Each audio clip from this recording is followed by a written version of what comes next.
Assalamualaikum teman-teman.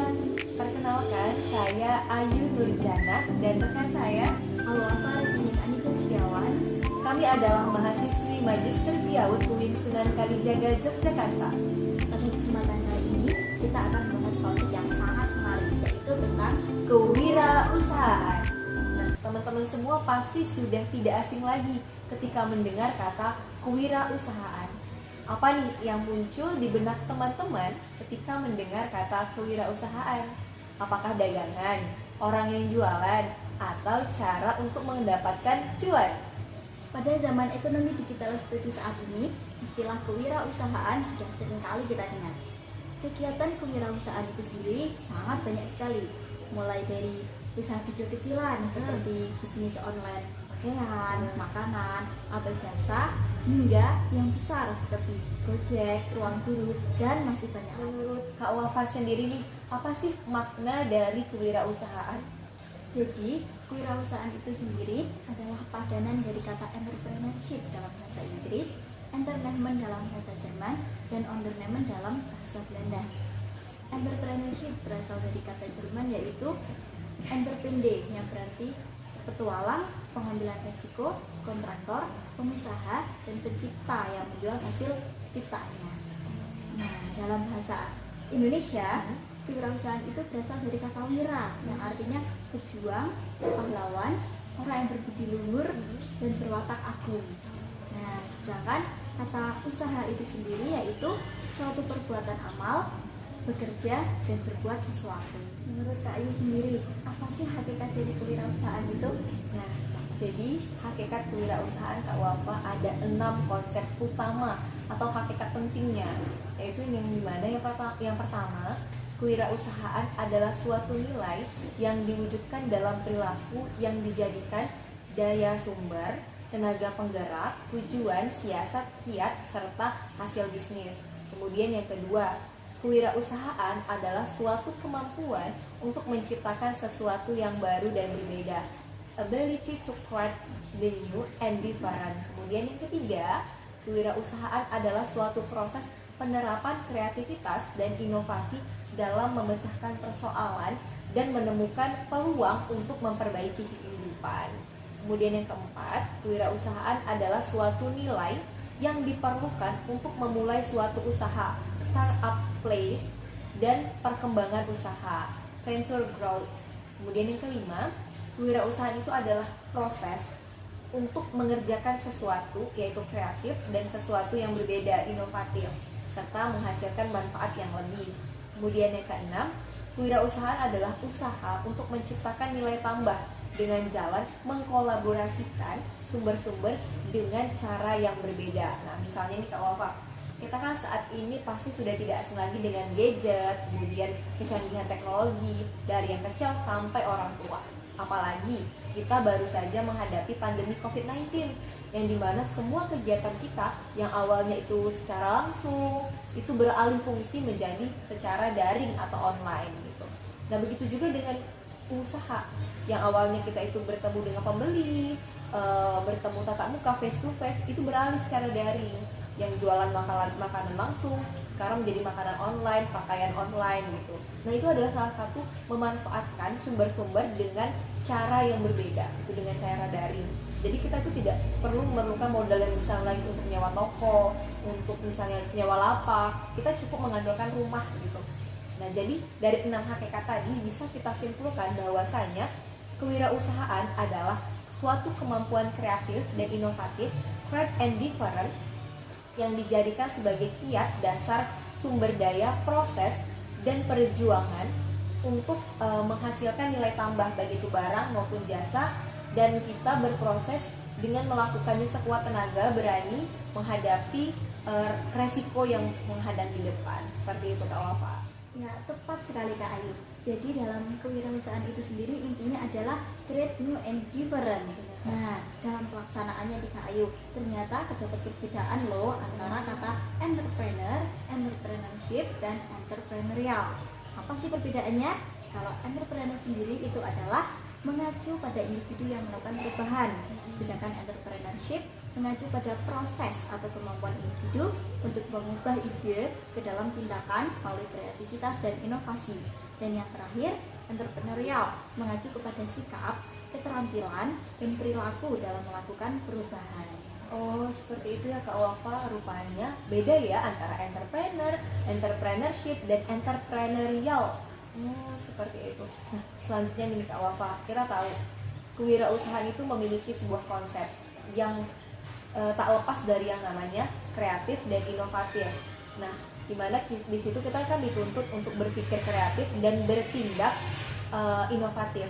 Nah, menurut Kak Wafa sendiri nih, apa sih konsep kewirausahaan itu sehingga menjadi ini sesuatu yang harus dimiliki oleh pengusaha?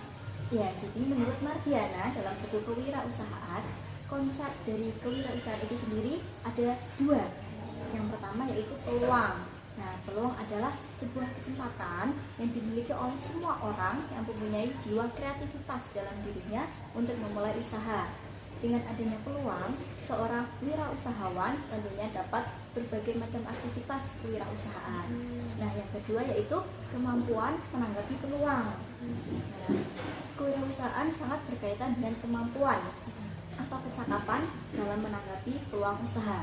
Kemampuan menanggapi peluang sendiri merupakan kemampuan seseorang dalam merespon peluang usaha yang ada dan ditanggapi dengan seperangkat tindakan. Oh, seperti itu. Berarti ya Kak, terdapat dua konsep utama yang harus dimiliki oleh seorang pengusaha, yaitu peluang dan kemampuan menanggapi peluang. Oke. Kita tahu nih kan Kak, dalam pelaksanaan sebuah kegiatan ataupun penelitian itu pasti ada yang namanya kerangka berpikir atau alur. Nah, jadi di dalam kewirausahaan itu sendiri, apakah ada nih Kak kerangka berpikirnya? Bisa nih Kak Wafa paparkan secara singkat mengenai kerangka berpikir dari kewirausahaan. Ya, baik. Betul sekali Kak Ayu. Jadi dalam kegiatan kewirausahaan itu sendiri terdapat beberapa kerangka berpikir.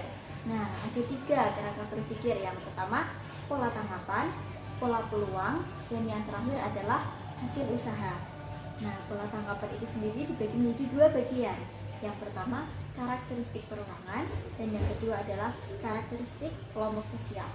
Yang kedua, pola peluang. Pola peluang sendiri juga dibagi menjadi 2 bagian. Yang pertama ada kebutuhan ekonomi, dan yang kedua adalah kemajuan teknologi. Dan yang terakhir adalah hasil usaha.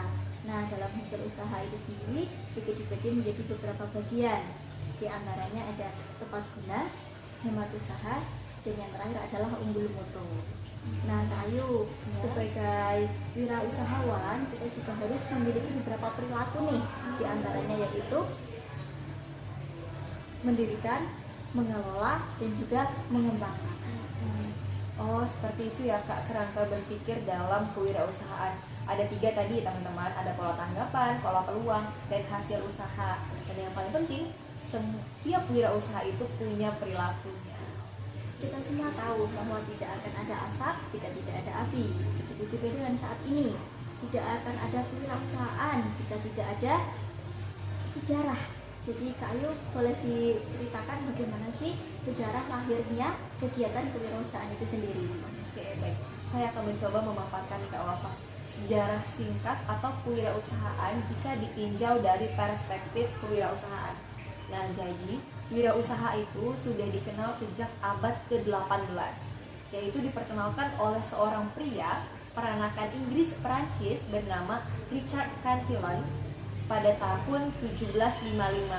Nah, jadi Richard ini mengawali dengan penemuan-penemuan baru seperti mesin uap, mesin pemintal. Akan tetapi pada masa itu, tujuan utama wirausaha itu bukan untuk mendapatkan kekayaan atau meraih keuntungan, tetapi lebih kepada untuk pertumbuhan dan perluasan organisasi melalui inovasi dan kreativitas. Kemudian berkembang pada tahun 1970-an di beberapa universitas terkemuka dunia seperti yang ada di Eropa, Amerika, Kanada itu sudah mulai mengajarkan pendidikan kewirausahaan ataupun manajemen usaha kecil. Nah, berkembang lagi nih pada tahun 1980-an. Ada hampir 50 sekolah di Amerika Serikat yang memberikan pendidikan kewirausahaan. Sedangkan di Indonesia sendiri, kita baru mengenal kewirausahaan itu pada abad ke-20, dan itu hanya bisa dinikmati oleh kalangan-kalangan tertentu saja pembelajaran kewirausahaan ini, Kak Wafa. Seiring dengan berjalannya waktu, berkembangnya teknologi, kemudian terjadinya krisis ekonomi, pemahaman kewirausahaan pun semakin berkembang.